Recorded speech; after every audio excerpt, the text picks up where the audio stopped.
Rumour light बंद कर दे बेटा फोन में। हाँ जी। चलिए बेटा, चैप्टर 2 इलेक्ट्रोकेमिस्ट्री का ये लास्ट टॉपिक चल रहा है, ध्यान से सुनेंगे। इसमें बहुत सारी थ्योरिटिकल है, पूरा कुछ न्यूमेरिकल नहीं। न्यूमेरिकल खत्म, फैराडे पे खत्म न्यूमेरिकल। आपको मैंने बताया था दो तरह की बैटरी होती है, पहली प्राइमरी बैटरी और दूसरी सेकेंडरी बैटरी। प्राइमरी बैटरी क्या होती है कि जो एक बार यूज कर लिया तो उसके बाद वो दोबारा से रिचार्ज नहीं कर सकते, रीयूज नहीं कर सकते, यूज करके थ्रो कर देते हैं। जैसे हम घर वाला इस्तेमाल करते हैं, घर में जो बैटरी उसे क्या कहते हैं, ड्राई सेल। जो घर में छोटी वाली बैटरी होती है, ड्राई सेल। तो आपको क्या याद रखना है एग्जाम में, आपको क्या क्या याद रखना है? आपको पता है कोई भी जो सेल होता है वो दो हाफ सेल से मिलकर बना होता है। एक लेफ्ट हाफ सेल होता है और एक राइट हाफ सेल। दोनों हाफ सेल के अंदर इलेक्ट्रोड्स डाले जाते हैं और लिक्विड सॉल्यूशन डाला जाता है ना, उसे इलेक्ट्रोलाइट कहते हैं। तो आपको बस यही याद रखना है कि एनोड किसका, इसे एनोड कहते हैं, इसे कैथोड कहते हैं। एनोड किसका बना हुआ होता है, कैथोड किसका बना होता है, और जो अंदर लिक्विड पड़ता है वो किसका होता है। बस इन सेल्स में ये खास बात होती है कि दोनों हाफ सेल्स एक के अंदर एक होते हैं। एक हाफ सेल होगा, उसी के अंदर दूसरा हाफ सेल भी होगा, अलग से दो अलग अलग डब्बे नहीं होते। आपको तो एक ही बैटरी होती है, उसी के अंदर एनोड भी होता है, उसी के अंदर कैथोड भी होता है। तो जो पहला सेल है ड्राई सेल, तो इसलिए पूरा पैराग्राफ नहीं याद रखना, इसलिए मैंने इसको ऐसे लिखवाया कि भैया एनोड में आपको क्या याद रखना है कि भाई एनोड किसका मिल्क, एनोड किसका बना होता है, एनोड किसका बना होता है, जिंक कंटेनर। आपने देखा ड्राई सेल, ड्राई सेल का जो ऊपर का कवर होता है, जो ऊपर वाला गोल वाला हिस्सा होता है वो मेटल का बना होता है, वो जिंक का होता है। जो ये वाली कवर होती है ये जिंक की बनी होती है, ये एनोड की तरह काम करता है। अंदर इसके एक रॉड डाली जाती है, बीच में बैटरी कभी फोड़ी है तुमने? बैटरी के बीच में एक रॉड होती है, वो कार्बन की रॉड होती है, ग्रेफाइट रॉड होती है। उसके ऊपर पेस्ट लगाया जाता है मैग्नीज ऑक्साइड और कार्बन का। और जो अंदर इलेक्ट्रोलाइट होता है, यहाँ अंदर जो इलेक्ट्रोलाइट होता है वो अमोनियम क्लोराइड और जिंक क्लोराइड का होता है। ठीक है, बेसिकली याद करने वाला टॉपिक है, इसमें कुछ समझने वाला ऐसा है नहीं। लेकिन तुम्हें ये तो याद रखना पड़ेगा भाई, एनोड किसका होता है, जिंक कंटेनर। कैथोड किसका होता है, graphite rod. Electrolyte ammonium chloride, zinc chloride. आपको पता है एनोड, एनोड पे ऑक्सीडेशन होता है। अब इन तीनों के बाद आपको एनोड और कैथोड की रिएक्शन याद रखनी है। एनोड में जिंक होता है, जिंक क्या करता है, आयोनाइज होकर दो इलेक्ट्रॉन देता है, इसे ऑक्सीडेशन कहते हैं। ये इलेक्ट्रॉन एनोड से कैथोड की तरफ जाता है। कैथोड में कौन था, कैथोड में था आपका मैग्नीज ऑक्साइड और कार्बन। मैग्नीज ऑक्साइड अमोनियम के साथ, इसमें अमोनियम क्लोराइड है ना, अमोनियम आयन अलग हो जाता है, क्लोराइड आयन अलग। तो अमोनियम आयन इसके इलेक्ट्रॉन को ले लेता है और लेके आपका मैग्नीज ऑक्साइड और ये हाइड्रेट बनाता है। साथ में अमोनिया गैस निकलती है, वो बाहर निकलती रहती है। तो ये इलेक्ट्रॉन गेन कर रहा है, ये लूज कर रहा है। जो लूज करता है आपको पता है उसमें नेगेटिव वोल्टेज आती है, बाहर जिंक पे नेगेटिव वोल्टेज आती है, कार्बन पे पॉजिटिव वोल्टेज आती है। इन दोनों का जो पोटेंशियल डिफरेंस है वो अराउंड कितना होता है, 1.5 वोल्ट। जब आप घड़ी बैटरी खरीद के लाते हैं उसमें बताया था ना कल, 1.5 वोल्ट लिखा होता है। तो वो उसका ईएमएफ होता है, वो उसका इनिशियल पोटेंशियल होता है, जिसे हम लोग ईएमएफ कहते हैं। बस इतना याद रखना है, एनोड कैथोड इलेक्ट्रोलाइट और ये दो रिएक्शन, बस। ठीक है। तो आपसे एमसी उसमें ऑब्जेक्टिव में भी पूछ सकते हैं, थ्योरेटिकल भी पूछ सकते हैं, एक्सप्लेन द सेल। तो कोई पैराग्राफ नहीं लिखना, बस ये लिख देना जो मैंने लिख पाया। फिर दूसरा सेल है मर्क्यूरी सेल। प्राइमरी बैटरी हमारे कोर्स में सिर्फ दो है एनसीईआरटी में, एक ड्राई सेल और दूसरा मर्क्यूरी सेल। मर्क्यूरी सेल कौन सा होता है, जो घड़ियों में लगता है, घड़ी में लगता है ना छोटा सा ऐसा, सिल्वर सा छोटा सा, देखिए रिस्ट वॉच के अंदर लगता है ना सिल्वर सा ऐसे गोल सा, है ना। इसको बटन सेल कहते हैं। मर्करी सेल को कौन सा सेल कहते हैं, बटन सेल। वो बटन जैसा होता है ना छोटा सा, तो इसे बटन सेल कहते हैं। बटन सेल में एनोड किसका होता है, एनोड होता है मर्करी एमेलगम। एमेलगम क्या होता है, सिल्वर लगा होता है उसके ऊपर, मर्करी के साथ थोड़ा सा जिंक और सिल्वर का मिक्सचर होता है, मर्करी एमेलगम। अच्छा, एनोड इसका होता है जिंक और सिल्वर, इसका मर्करी का मिक्सचर होता है। कैथोड होता है मर्करिक ऑक्साइड और कार्बन, मर्करिक ऑक्साइड और कार्बन कैथोड होता है। इलेक्ट्रोलाइट होता है KOH और जिंक ऑक्साइड, ये भी लर्न करने वाली बात है। फिर रिएक्शन याद करना, एनोड पे क्या होगा, हमेशा इलेक्ट्रॉन निकलेगा। कैथोड पे क्या होगा, वो इलेक्ट्रॉन वो गेन करेगा। Anode loses electron, cathode gains electron.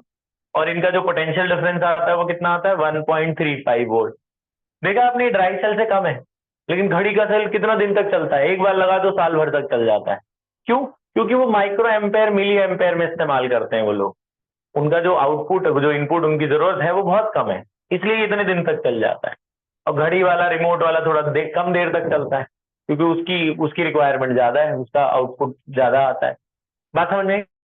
तो आपको इसमें बेटा इतना ही याद रखना है, एनोड, कैथोड, इलेक्ट्रोलाइट और ये दो रिएक्शन। तो दो तो ये याद कर लेना। उसके बाद है सेकेंडरी बैटरी। सेकेंडरी बैटरी में आपको पता है सेकेंडरी बैटरी क्या होती है? जो रिचार्ज हो सकती है, जो दोबारा से रिचार्ज हो जाती है ना, जिसको रीयूज कर सकते हैं। तो आपका पहला एग्जांपल है lead storage battery. Lead storage battery जो गाड़ी वाली बैटरी नहीं होती, बड़ी वाली, गाड़ी में लगती है ना बड़ी वाली बैटरी, वो वही है लेड स्टोरेज बैटरी। तो लेड स्टोरेज बैटरी में एनोड होता है लेड का, कैथोड होता है लेड ऑक्साइड का। Anode lead, cathode lead oxide. Electrolyte होता है 38% सल्फ्यूरिक एसिड सोल्यूशन। इलेक्ट्रोलाइट है 38% सल्फ्यूरिक एसिड सोल्यूशन। एनोड पे क्या होगा? ये जो लेड सल्फेट, लेड देख रहे हो, लेड और सल्फेट मिक्स होते हैं। ये लेड यहां से ले लो आप एनोड से, और सल्फेट यहां से इलेक्ट्रोलाइट से। लेड सल्फेट कंबाइन होकर लेड सल्फेट बना लेते हैं और 2 इलेक्ट्रॉन लूज करते हैं एनोड पे। कैथोड पे यही इलेक्ट्रॉन गेन कर लेगा। कैथोड पे आपका लेड ऑक्साइड था, सल्फेट तो उसके साथ भी रहेगा क्योंकि सल्फेट तो दोनों के साथ है, इलेक्ट्रोलाइट तो एनोड कैथोड दोनों के टच में रहता है। सल्फेट और ये H प्लस कहां से आया? H प्लस आपका एसिड से H प्लस आया, तो ये H प्लस गेन करता है और गेन करने के बाद वो गेन करने के बाद आपका ये सेल रिएक्शन दे देता है। अच्छा, पिछली वाली दो रिएक्शन में आप हमने एक चीज नहीं करी है, वो भी लेकिन आपको आनी चाहिए। जब आप एनोड और कैथोड बनाते, जैसे पिछली वाली में देखो जरा, यहाँ पीछे वाली रिएक्शन में ये एनोड था, ये कैथोड था। अगर आपसे बोले ओवरऑल सेल रिएक्शन लिखो, तो ऐड कर देना, लेफ्ट लेफ्ट से ऐड कर देना, राइट राइट से ऐड करके लिख लोगे ओवरऑल रिएक्शन। इन्हीं दोनों को, एनोड कैथोड वाले को ऐड कर देना इलेक्ट्रॉन सेम बनाने के बाद। इलेक्ट्रॉन जैसे यहाँ 2 है, ये 1 है, तो क्या करोगे? इसको 2 से मल्टीप्लाई कर दोगे सबको, फिर ऐड करना ताकि इलेक्ट्रॉन कट जाए। कट के ओवरऑल सेल रिएक्शन भी लिखने को आ सकती है, तो आपको ओवरऑल सेल रिएक्शन आनी चाहिए। जैसे इसमें देखो आप, ये एनोड वाली रिएक्शन है, ये कैथोड वाली रिएक्शन है। ये इलेक्ट्रॉन गेन कर रहा है, ये लूज कर रहा है, गेन कर रहा है। करने के बाद देखो ओवरऑल सेल रिएक्शन भी लिखी, दोनों ऐड कर दिए, तो इलेक्ट्रॉन इलेक्ट्रॉन तो कट ही जाएंगे ऐड करने के बाद। जो बच गया ये ओवरऑल सेल रिएक्शन है। ठीक है, फिर इसमें मैंने एक नोट करके लिखवाया था, मैंने कहा था ये मेरे लिए जगह छोड़ देना, आप जरा ध्यान से सुनो। नोट में क्या करना है बेटा? नोट, अगर वो बोलते हैं पेपर में कि भैया लेड स्टोरेज बैटरी एक्सप्लेन करो, तो आपने यही करना है, नोड, कैथोड, इलेक्ट्रोलाइट और ये सेल रिएक्शन दोनों लिख देनी है अलग अलग। अगर वो बोलते हैं कि ये कौन सी बैटरी थी? सेकेंडरी बैटरी, ये रिचार्ज भी तो हो सकती है ना, ये बोलेंगे इसका रिचार्जिंग एक्सप्लेन करो या चार्जिंग एक्सप्लेन करो। रिचार्जिंग या चार्जिंग बोलेंगे, एक्सप्लेन करो। तो आपने क्या करना है? तो आपने ध्यान से सुनना, ये सेल रिएक्शन उल्टा कर देना है। जो एनोड है वो कैथोड बन जाएगा और जो कैथोड है वो एनोड बन जाएगा। इसको कैथोड कर देना, इसको एनोड कर देना, और सेल रिएक्शन उल्टा लिख देना। मतलब पहले ये वाली लिखना, ये जो कैथोड वाली थी ना, सेल रिएक्शन को उल्टा करके लिख देना, ये उल्टा करके लिख देना आप। तो जो जो फाइनल आंसर भी आएगा, जो ओवरऑल आएगा, बात हमें क्या करना है? जो प्रोडक्ट है वो रिएक्टेंट में लिखना है, रिएक्टेंट प्रोडक्ट में लिख देना, इसी को रिवर्स करके देख देना। तो all the reaction get reversed, यानी कि जो फाइनल आंसर आने वाला है वो ये आने वाला है, 2PbSO4 plus 2H2O gives Pb plus PbO2 plus 2H2SO। ठीक है, तो एनोड कैथोड वाली रिएक्शन रिवर्स हो जाएंगी और ओवरऑल वाली भी उल्टी आ जाएगी रिएक्शन। तो अगर कभी पेपर में आया कि चार्जिंग का लिखो या रिचार्जिंग का लिखो, यही रिएक्शन फिर से लिख देना, उल्टा लिख देना बस। ठीक है, ये नोट में लिखा है मैंने, इसलिए मैंने जगह छोड़ी थी, ये लिख लेना।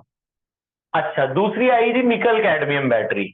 दो तरह की हमारी प्राइमरी बैटरी है हमारे कोर्स में, और दो हमारे कोर्स में सेकेंडरी बैटरी। सेकेंडरी बैटरी कौन सी है? लेड स्टोरेज बैटरी, जो गाड़ी वाली बड़ी वाली होती है। वो पता क्या करते हैं, इसमें लेड की रॉड होती है और लेड ऑक्साइड होता है और सल्फ्यूरिक एसिड होता है। ज्यादा दिन तक रखने पर ना ये रॉड गल जाती हैं, तो ये गल के कहाँ जाएगी? एसिड में। तो ये क्या करते हैं, सारी रॉड निकाल देते हैं, एसिड गिरा देंगे, उसमें नई रॉड डाल देते हैं और नया एसिड डाल देते हैं। जब रिचार्ज करना होता है इनको, तो नया रॉड और नया एसिड डालने के बाद यही रिएक्शन उल्टे वे में चलती है, तो ये आपकी रिचार्जिंग वाली बन जाती है। ठीक है, पहले ऐसा होता था, आजकल लोगों को पैसे आ गए तो नई बैटरी ले लेते हैं, रिचार्ज नहीं कराते, वरना ही रिचार्ज हो जाती है, चल जाती है कुछ दिन तक। अच्छा, अब अगला दूसरा, निकल कैडमियम बैटरी। निकल कैडमियम बैटरी क्या होती है? ये बहुत महंगी बैटरी है। निकल कैडमियम बैटरी बहुत एक्सपेंसिव है, क्योंकि निकल भी एक्सपेंसिव है, कैडमियम भी एक्सपेंसिव है। आजकल जो ईवी बन रही है उसमें लिथियम वाली बैटरी लग रही है, आपने सुना होगा लिथियम, उसमें निकल कैडमियम भी लग सकती है। निकल लिथियम से भी ज्यादा महंगी है। वो एक एक बैटरी गाड़ी में 8, साढ़े 8, 9 लाख रुपए की आती है एक बैटरी, जिसकी वारंटी होती है 6-7 साल। तो ये पहले के टाइम पे पहले बनाई गई थी, ये इस्तेमाल होती है आपकी स्पेस, स्पेस जो आपके रॉकेट्स वगैरह जाते हैं, स्पेस में जो रॉकेट जाते हैं उसके अंदर इनको रिचार्ज वाली बैटरी को रखते हैं। इनकी एफिशिएंसी अच्छी होती है, लेकिन थोड़ी एक्सपेंसिव होने की वजह से कम इस्तेमाल होती है। इसमें एनोड निकल का है, कैडमियम कैथोड है, इलेक्ट्रोलाइट है निकल हाइड्रोक्साइड का। और एक ही रिएक्शन याद रखनी है एनोड कैथोड की, कोई ओवरऑल रिएक्शन याद नहीं रखनी, सिर्फ एक ही रिएक्शन एनसीईआरटी में वही लर्न करनी है वाली। ठीक है, तो ये पूरा टॉपिक लर्न करने वाला है, इसमें कुछ ऐसा खास वो नहीं है कि हमें समझा जाए। और उसके बाद नेक्स्ट है बेटा फ्यूल सेल। अगला टॉपिक है फ्यूल सेल। ये एनोड कैथोड वाला पोर्शन आप पूरा कर लेना, फिर मैं आगे बता रहा हूं। अच्छा, ये ओवरऑल उसमें लिख लोगे आप। अभी नोट में क्या लिखना है आपको पता है ना? नोट में क्या करना है, उसी रिएक्शन को रिवर्स कर देना है। लास्ट सेल है बच्चों फ्यूल सेल। तो ये वाली उतनी सक्सेसफुल नहीं हो पाई डोमेस्टिक यूज के लिए, क्योंकि ये एक्सपेंसिव थी। ये वाली तो फिर भी सक्सेसफुल है, लेड स्टोरेज बैटरी गाड़ियों में हर जगह, हर गाड़ी में लगती, बाइक में, गाड़ी में यही वाली बैटरी लगती है, lead storage battery. Fuel cell. Fuel cell is a cell which uses combustion energy of fuel to produce electrical energy. आपसे बोले why it is called fuel cell? Methane fuel होता है ना, मीथेन, मीथेन को burn करते हैं, methane या कोई भी हाइड्रोकार्बन को ये बर्न करके उसमें से जो एनर्जी मिलती है उसको इलेक्ट्रिसिटी में कन्वर्ट करता है फ्यूल सेल। फ्यूल सेल किसका मिलकर बना होता है? देखो, एक ग्लास का कंटेनर होता है, उसके अंदर कार्बन की रॉड डाली जाती है। दोनों किसकी रॉड है? कार्बन। इसमें छोटे छोटे होल्स होते हैं, छोटे छोटे पोर्स होते हैं। इसमें भी कार्बन की रॉड में छोटे छोटे पोर्स होते हैं। यहां पे आप बाद में डायग्राम बाद में बना लेना। जो इलेक्ट्रोलाइट होता है बेटा, वो सोडियम हाइड्रोक्साइड का होता है। इसमें कैथोड भी कार्बन है, एनोड भी कार्बन है, दोनों रॉड कार्बन की है, कैथोड एनोड। ठीक है, यहाँ पे क्या होता है, छोटी थोड़ी सी जगह खोली जाती है, थोड़ी सी जगह यहाँ पे बनाई जाती है, मिट जा, यहाँ पे थोड़ी सी जगह बनाई जाती है, यहाँ पे भी, यहां से हाइड्रोजन गैस डालते हैं प्रेशर के साथ, यहां से ऑक्सीजन गैस इंजेक्ट करते हैं प्रेशर के साथ, यहां से हाइड्रोजन गैस और यहां से ऑक्सीजन गैस। जब ये हाइड्रोजन ऑक्सीजन जाती है, ऑक्सीजन जाती है कैथोड पर, मान लो ये कैथोड है, ऑक्सीजन जा रही है कैथोड पर। ऑक्सीजन क्या करती है, इलेक्ट्रॉन, ये एनोड पहले इलेक्ट्रॉन देता है, हाइड्रोजन जाती है एनोड पर। जब वो जाती है इसके अंदर से, यहाँ पोर्स के थ्रू होती हुई जाते हैं, ये मिक्स होता है। हाइड्रोजन क्या करता है, NaOH में क्या होता है, Na प्लस और OH माइनस। हाइड्रोजन OH के साथ कंबाइन होकर वाटर बनाता है और साथ में इलेक्ट्रॉन देता है, तो एनोड पे इलेक्ट्रॉन निकलता है, वो इलेक्ट्रॉन चला जाता है कैथोड पे। देखो ये 4 इलेक्ट्रॉन निकले ना एनोड पे, वो कहाँ चले गए, कैथोड पे। उधर से ऑक्सीजन आ रहा है, और जो पानी बना हुआ है इनका, ऑक्सीजन और पानी, पानी यहीं से बना है, यही दोनों इलेक्ट्रॉन और पानी ऑक्सीजन के साथ मिक्स होके क्या मिलता है, OH माइनस, हाइड्रोक्साइड माइनस। इन दोनों में पोटेंशियल डेवलप होता है, उनका जो वोल्टेज डिफरेंस है उससे उनको EMF मिलता है, उनसे उनको वोल्टेज मिलता है। ओवरऑल जो सेल रिएक्शन आती है, मूव क्यों नहीं कर रहा, हैंग हो गया। ओवरऑल जो सेल रिएक्शन आती है, इन्हीं दोनों को ऐड करोगे, hydrogen plus oxygen gives water, इन दोनों को आप ऐड कर देना, तो ओवरऑल रिएक्शन क्या आएगी, ये आएगी 2H2 plus O2 gives 2H2। ये आपकी ओवरऑल सेल रिएक्शन आती है, एनोड कैथोड को ऐड कर देना। ये वाला सेल है, सबसे पहली बार इस्तेमाल हुआ था, एक प्रोग्राम था अपोलो स्पेस प्रोग्राम। एक बार एक MCQ में पूछा था कि which cell was used in Apollo space program, तो which cell was used, fuel cell was used in Apollo space program. Space में कोई अपोलो सैटेलाइट जा रही थी, अपोलो मिशन था, तो उसमें इस फ्यूल सेल को इस्तेमाल किया गया। ये भी एक्सपेंसिव होता है, hydrogen gas oxygen gas inject करना विद लार्ज प्रेशर, और ये सारी चीज उसके लिए फिर मेंटेनेंस बहुत ज्यादा लगती है, तो ये सेल भी एक्सपेंसिव है। हमारे लिए सबसे अच्छे दो ही सेल है, एक ड्राई सेल और एक lead storage cell. Dry cell सबसे सस्ता 14 रुपए का आता है, और लेड स्टोरेज बैटरी 3-4 हजार रुपए से शुरू हो जाती है। गाड़ी वाली बैटरी तो 650 की आ जाती है, बाइक वाली है। ये बात समझ में आ गई आपको? तो 4 सेल आपको मेनली याद रखने हैं जो इंपॉर्टेंट वाले हैं। एक तो आपको याद रखना है जी ड्राई सेल, ये आता है। दूसरा आपको याद रखना है मरकरी सेल, जिसे बटन सेल कहते हैं। तीसरा आपको याद रखना है ये लेड स्टोरेज सेल। चौथा आपको याद रखना है ये फ्यूल सेल। ये 4 चीजें हैं जो पेपर में आती है, dry cell, lead storage cell, button cell और फ्यूल सेल। ये 4 सेल पेपर में पूछते हो। अब इस चैप्टर का आखिरी टॉपिक है, वो आप ध्यान से सुन लीजिए, उसका नाम है कोरोजन। लास्ट टॉपिक का क्या नाम है? कोरोजन। ध्यान से सुनना। कोरोजन, देखो कोरोजन इज अ अब कोरोजन भी एक तरह का इलेक्ट्रोकेमिकल सेल है। कोरोजन भी एक इलेक्ट्रोकेमिकल सेल है। मैं आपको उसका एक कंसेप्ट बताता हूं इलेक्ट्रोकेमिकल सेल का। उसमें क्या होता है कि एक पार्ट में, देखो मैं चेक कर रहा था, ये स्पेलिंग गलत लिखी थी, कोरोजन में एक आर लिखा था, 2 एस लिख दिए थे।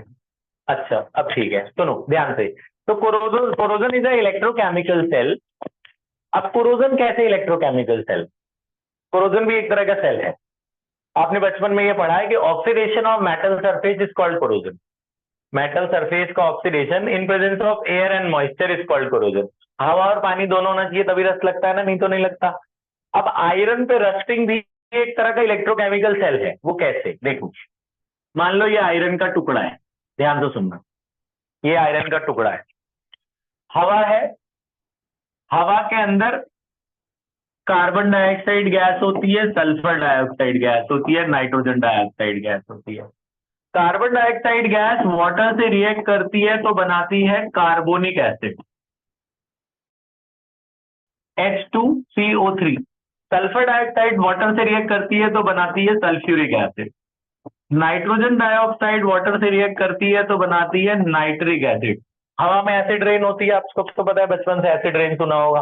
एसिड रेन इन्हीं 3 एसिड की वजह से होता है। मेनली हमारे एयर में कार्बोनिक एसिड पाई जाती है, कार्बन डाइऑक्साइड ज्यादा अमाउंट में होती है as compare to sulphur dioxide and nitrogen dioxide. ये वहां होती है जहां ज्यादा एयर पोल्यूशन होता है। कार्बन डाइऑक्साइड सबसे ज्यादा होती है। कार्बन डाइऑक्साइड हवा पानी के मॉइस्चर से रिएक्ट करके कार्बोनिक एसिड बनाता है, क्योंकि ये एसिड है। तो एसिड में से क्या मिलेगा? H+। तो आयरन के कुछ स्पॉट पे पॉजिटिव चार्ज H+ पाया जाता है। कहां से आया वो H+? आप बोलोगे कार्बोनिक एसिड से आया। ठीक है। तो होता क्या है कि आयरन का एक स्पॉट, ये आयरन है, आयरन का एक स्पॉट एनोड जैसा बिहेव करने लग जाएगा। अब एनोड में क्या होता है? आयरन ऑक्सीडाइज होगा तो क्या देगा? Fe2+ और 2 इलेक्ट्रॉन। आयरन का एक स्पॉट आयोनाइज हो जाएगा, आयोनाइज होगा तो क्या देगा? Fe2+ और 2 इलेक्ट्रॉन। वो इलेक्ट्रॉन यहां से निकल के, वही इलेक्ट्रॉन यहां से निकल के आगे गया, आगे गया, कहां जाएगा? ये इलेक्ट्रॉन ढूंढता ढूंढता जाएगा प्लस चार्ज को। माइनस चार्ज है, क्या ढूंढेगा? Plus charge. तो वो उसको प्लस चार्ज मिल जाएगा H+ के रूप में, जो एसिड से मिला। ठीक है। तो एक स्पॉट आपका एनोड जैसा बिहेव करा, और ये इलेक्ट्रॉन गया, ये गया कहां? कैथोड की तरफ जा रहा है। कैथोड कहां मिलेगा? जहां H+ मिलेगा। तो वहां पे दूसरे स्पॉट पे जाता है तो उसे H+ मिल जाता है कैथोड पे, और वहां हवा भी है, ऑक्सीजन भी है। तो ऑक्सीजन और H+ इस इलेक्ट्रॉन से मिलकर, ऑक्सीजन H+ इसको गेन कर लेता है और इससे मिलकर H2O बना लेता है, इसको बैलेंस कर लेना। तो आपने देखा एक स्पॉट एनोड की तरह बिहेव करने लग गया, उसने इलेक्ट्रॉन दिया, जो इलेक्ट्रॉन लूज करता है उसे क्या कहते हैं? एनोड। जहां से इलेक्ट्रॉन लूज होता है उस स्टेप को क्या कहते हैं? एनोड। तो आयरन का एक टुकड़ा एनोड जैसा बिहेव करने लग गया, उसने इलेक्ट्रॉन दिया, और दूसरा टुकड़ा उसी जगह पे वही इलेक्ट्रॉन आगे आगे गया, जहां पे H+ था वो इलेक्ट्रॉन आगे ट्रांसफर हो गया। आगे ये इलेक्ट्रॉन जब ट्रांसफर हुए, ट्रांसफर होने के बाद हमें उसने इलेक्ट्रॉन को गेन कर लिया, तो ये कैथोड जैसा बिहेव करने लग गया। तो ये एनोड और ये कैथोड आप देख रहे हैं। तो यही तो होता है इलेक्ट्रोकेमिकल सेल में, एक टुकड़ा है, एक हाफ सेल एनोड होता है, एक हाफ सेल कैथोड होता है। इसमें अलग अलग कोई हाफ सेल नहीं है, एक ही आयरन का टुकड़ा है, एक जगह एनोड बन गया, एक जगह कैथोड बन गया। ओवरऑल सेल रिएक्शन भी यहीं से मिल जाएगी। सेल रिएक्शन लिख लेंगे आप लोग। सेल रिएक्शन कैसे लिखेंगे? लेफ्ट लेफ्ट साइड होगा, राइट राइट से। क्या बनेगी सेल रिएक्शन बताओ? Fe plus 2O2 2H plus gives क्या? Fe2 plus plus 2H2। और आपको पता है इसके अंदर नेगेटिव वोल्टेज आती है इस स्पॉट पे, और इस स्पॉट पे पॉजिटिव वोल्टेज आती है। ये वाला स्पॉट जो इलेक्ट्रॉन गेन कर रहा है वो कैथोड बन गया, और जो इलेक्ट्रॉन लूज कर रहा है वो एनोड बन गया। इसकी वजह से इसके अंदर एक ईएमएफ डेवलप होता है अराउंड 1.67 वोल्ट। इसके अंदर 1.67 वोल्ट का ईएमएफ डेवलप होता है। जो आपका ये वाला है एनोड, इसका हो रहा है -0.44 वोल्ट, और जो आपका कैथोड है इसका हो रहा है कुछ 1.23 वोल्ट। देख रहे हो, एक पे नेगेटिव वोल्टेज डेवलप हो रहा है, इधर इधर नेगेटिव वोल्टेज डेवलप हो रहा है, इधर पॉजिटिव वोल्टेज डेवलप हो रहा है। और जब ये इनका पोटेंशियल डिफरेंस निकालोगे, ये माइनस ये करोगे तो ऐड हो जाएगा ना। ऐड होके इसका जो सेल का ईएमएफ आता है वो कितना आता है? 1.67 वोल्ट। समझ आ रही है? तो इसी आप कोरोजन 5 नंबर में आया था एक्सप्लेन करने को कई बार, तो इसलिए ये कोरोजन में आपने ये लिखना है 11th 12th क्लास में। क्या क्या लिखना है कि corrosion is a electrochemical process in which one spot behaves as anode, anode में इलेक्ट्रॉन लूज करेगा, other spot behaves as cathode क्योंकि वो इलेक्ट्रॉन गेन कर रहा है। गेन क्यों कर रहा है? उसमें H प्लस कहां से आया? तो आप बताओगे उस पर H प्लस कहां से आया? कार्बोनिक एसिड से। उसने गेन करके ये वाटर बनाया। जिसने लूज करा उस पर नेगेटिव वोल्टेज आ रही है, जिसने गेन करा उस पर पॉजिटिव वोल्टेज आ रही है, और इस पे ये ईएमएफ बन रहा है। बात समझ आई? फिर आपसे पूछेंगे what is the chemical formula of rust. What is chemical formula of rust? ये मैं बता रहा हूं, शायद मैंने 10th में भी बताया था। ये है Fe2O3 dot XH2O is the chemical formula of rust. Iron के साथ ऑक्सीजन भी है, मॉइस्चर भी है, उसे रस्ट कहते हैं, है ना? ठीक है, तो ये सारा आपने लिख लेना है। ये लास्ट टॉपिक इसका, इस चैप्टर खत्म। पॉज।